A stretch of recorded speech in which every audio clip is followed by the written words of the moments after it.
some people only miss you when it's convenient.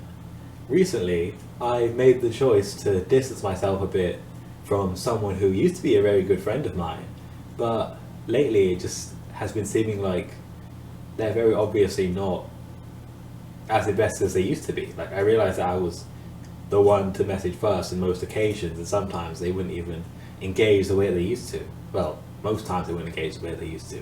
So I naturally decided to just start investing less, and things naturally fizzled out, basically. Like, I haven't had a message from them in a long time.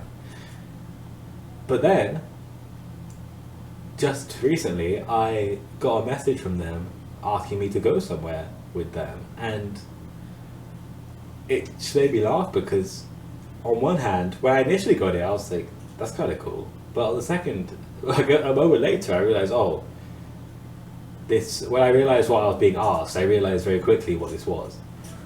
I was hoping that it was them actually noticing that their effort had been less, and noticing that my effort had stopped, and making an effort to rekindle the relationship. Because it's always good when that happens. Because sometimes people just get a bit busy, and sometimes life happens, and they actually do want to be as close as they did and as engaged as they were with you as they were before, but their life for whatever reason wasn't allowing it, and now they're able to do so. But after reading the message, it was very clear that this wasn't that. It could have seemed like that if I was more naive as I was back in the day, but nowadays it's very clear to me that they only reached back out because they found a moment where it would be convenient to have me around. They wanted me to go to an event because it would be good to go there with someone like me, not because they actually missed me as a person. Like, the main reason why this is a trap is because if you don't notice when someone's only reaching out to you because it benefits them, rather than reaching out to you because they actually want to have a equal relationship, is that after you're done with whatever they've asked you to do, things will be right back to normal. Normal as in them not really talking to you. They're not really investing the way that they should if they expect to have a continued connection with you. You might think that by doing what they ask, or by going with them to this event, or doing whatever the case may be, whatever they reach out to you for, you might have some fantasy that's going to reset things, that's going to fix the relationship, going to make it back to the way it used to be. But the reality is, things are just going to be back to how they were before they messaged you, before they had this event that they wanted to go to, or whatever is the scenario that you're in. People don't really change that conveniently.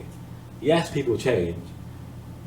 No, it's basically never this convenient. It's never like them just having a change of heart and wanting to be friends with you again. It is if the reason they reach out to you is a bit more genuine, a bit more about you. But it's very obvious when someone sends a message and it's actually about you and about being in your interest, versus when it's just them trying to extract some level of value out of you. Because that's what this is. Because when it comes down to it, this is them trying to get the value of having me around without the commitment of actually keeping the friendship up like they used to. This is what this is. It's not them wanting to actually go back to the way things were. And I think this is one of the times where it's really important to realize that everyone brings a value, and there are going to be people who want to access that value without going through the requirements that everyone else has to go through to have access to your value. Like, people shouldn't be able to be in your life where you're the only one giving and they don't have to invest anything. This is not the way it should work. This isn't how good people even want to run their lives, because most of us, I'm sure you're the same, we don't like to just take free handouts. Like, we don't really like to...